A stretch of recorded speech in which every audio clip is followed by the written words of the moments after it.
80s में मुझे खुद याद है पाकिस्तान की इकोनॉमिकल कंडीशन आपसे इंडिया से बहुत बेहतर थी। और मैं किसी की तस्दीक नहीं कर रहा, लेकिन हमारे यहाँ एक रैबर का वाटर कूलर होता था, वो आप लोगों के लिए, आपकी जो आवाम थी उनके लिए वो पता नहीं क्या चीज था।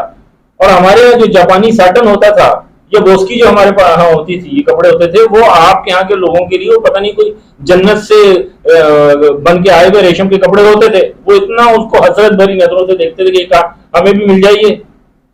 और वो हमारे तो वो हसन अब्दाल में जो आया करते थे सिख वगैरह, सिख यात्री और हिंदू भी बात बात आते थे।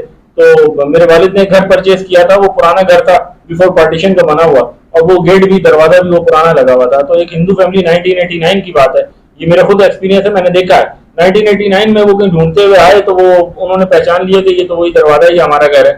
ठीक है, तो उन्होंने नॉक कर दिया, हमने बाहर निकले, देखा उनको, बहरहाल मेहमानदारी थी तो हमने बैठाया उनको। वहां पे वो सर नवंबर का महीना था आई थिंक, या दिसंबर शुरू हो चुका था। तो उन दिनों जो है हल्की हल्की सर्दी थी, और जो है वो हीटर हमारे वो ड्राइंग रूम में जो है वो लगा हुआ था, वो अभी शायद जल नहीं रहा था। तो वहां पे वो सरदार जी जो है उन्होंने पूछा मेरे वालिद साहब से कि ये क्या है। अब बोले ये हीटर है। किस किस चीज का हीटर है, बिजली का है या इलेक्ट्रिक का है या गैस का है। अबू ने कहा गैस का है। और फिर उन्होंने अबू से पूछा कि जी आप क्या करते हैं, जो तफसील पूछी। अबू ने बताया कि जी मैं ऐसे ऐसे हूँ, टीचर हूँ। और तो वो बड़ा हैरान हो रहा था कि जी हमारे यहाँ तो ये लोगों को नसीब नहीं है, ये हीटर नसीब नहीं है।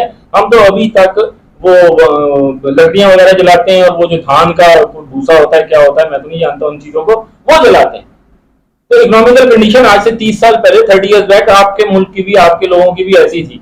तो इस पर इतना ज्यादा उछलना नहीं चाहिए, कपड़ों से बाहर नहीं निकलना चाहिए। आप लोगों का तो हाल ही हो रहा है कि ऐसा लग रहा है कपड़ों से बाहर निकल जाओगे। दुनिया की हर चौरंगी चौराहे पे आप लोग खड़े होकर नारे मारो, ओए हम तो बस वो हो गए, हमने तो बस पिछाड़ दिया, ये कर दिया पाकिस्तान को, अब तो हम ये कर देंगे वो। ओ भाई, अगर पाकिस्तान इतना बुरा वो है तो पाकिस्तान का जिक्र भी क्यों करते हो? Live it. जिस चीज से इतनी नफरत हो, जिसमें इतनी खामियां हो उसकी।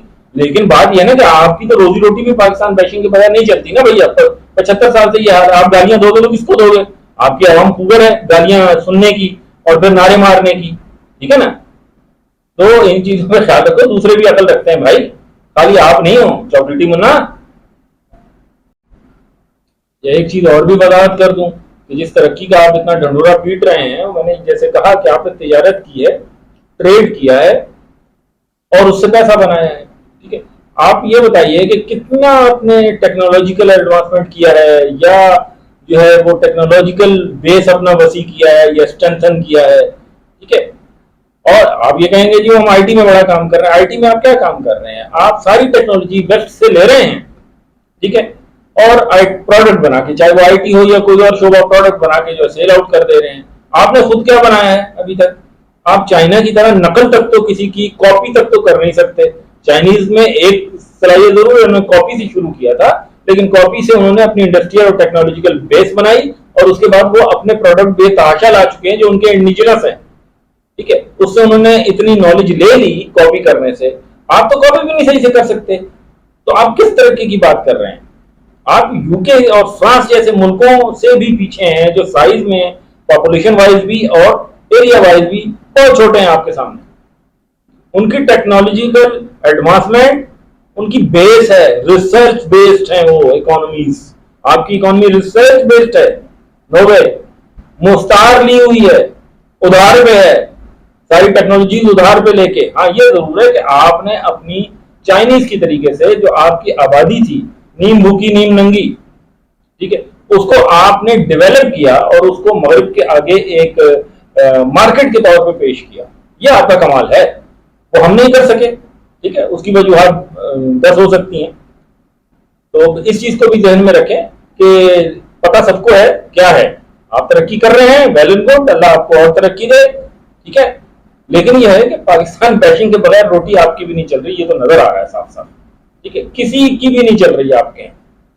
पाकिस्तान ना रहा तो पता नहीं फिर आप लोग क्या करोगे, जिंदा कैसे रहोगे गाली दिए बगैर, बुरा भला कहे बगैर। ये दूसरी एक चीज और भी है कि पाकिस्तानियों के मुतालिक मेजर साहब फरमा रहे थे, मेजर गौर वारिया उर्फ चॉकलेटी मुन्ना, कि पाकिस्तानी तो एक नीम पागल सा हुजूम है भाई, नहीं हमने नहीं मिलाना, हमने तो सिर्फ वो गिलगित बल्तिस्तान या पीओके जो वो कहते हैं हमारा आजाद कश्मीर, वो रहना है जी, बाकी तो हमने नहीं। पाकिस्तान है भाई, तुम्हारा लाहौर, कराची, इस्लामाबाद, कोयटा, हैदराबाद, सब आपको जो है वो मुबारक हो, आप रहो वहां पे, हमें नहीं चाहिए। और मैं तो भारतीयों को भी कहता हूँ कि जो अखंड भारत का राग लाते हैं, जो कहते हैं, वो कहते हैं नहीं भाई, कोई नहीं मिलाना पाकिस्तानियों को, इनको दूरी रखो, ये तो सारे दहशतगर्द हैं और ये हैं और ये नीम पागल से हजूम हमें नहीं चाहिए। ठीक है, अच्छा जी, ठीक है, हम होंगे ऐसे। आपने खुद को देखा है, अपने मासिस को देखा है, जिस बीजेपी का आप दम भरते हैं, तारीफों के पुल बांधते रहते हैं मोदी की और मोदी सरकार के, और वो जो टकला है आपका चीफ मिनिस्टर योगी आदित्यनाथ, उसका और बाकी का, और फिर उस मासिस को देखा है जो कि बीजेपी को फॉलो करती है। और मासिस को छोड़े, लीडर्स को आपने देखा है, आपने उनका बिहेवियर देखा है आपने, विश्व हिंदू परिषद का, ठीक है, बजरंग दल का, किस किस्म के लोग हैं, फेनेटिक्स, पागल, जस्ट लाइक ज़ोंबीज। कहां है, दिखाओ मुसलमान कहां है, खून पिए, मारे उसको, कहां है, खाएं, काट डाले, ये हाल है। क्या समझ रहे हो, हम देखते नहीं है? हमें आना भी नहीं भाई आपके साथ, अल्लाह का शुक्र है जैसे भी हैं। आप जो है पराठे खा रहे हो विदेशी घी के, हम सूखी रोटी खा रहे हैं, आजाद हैं, समझे ना। हमें तो उन मुसलमान भाइयों की बड़ी दुख होता है देख के, जिनके साथ तुम ये कर रहे हो। और अल्लाह कोई मौका ऐसा क्रिएट कर दे कि हम बताएं फिर आपको कि हम मुसलमान भाइयों के लिए क्या कुछ कर सकते हैं। हम आवाम, पाकिस्तानी आवाम की बात कर रहा हूँ, फिर तुम शुरू हो जाओगे ढोल लेके कि हम मुनाफिक हो रहे हो। मुनाफिक मुनाफिक नहीं है, समझे ना। पाकिस्तानी आवाम के हाथ में बात आती तो आज तुम, बस आगे मैं क्या कहूँ, छोड़ो, रहने दो। आप ये कहने के लिए शायद इस काबिल भी ना होते।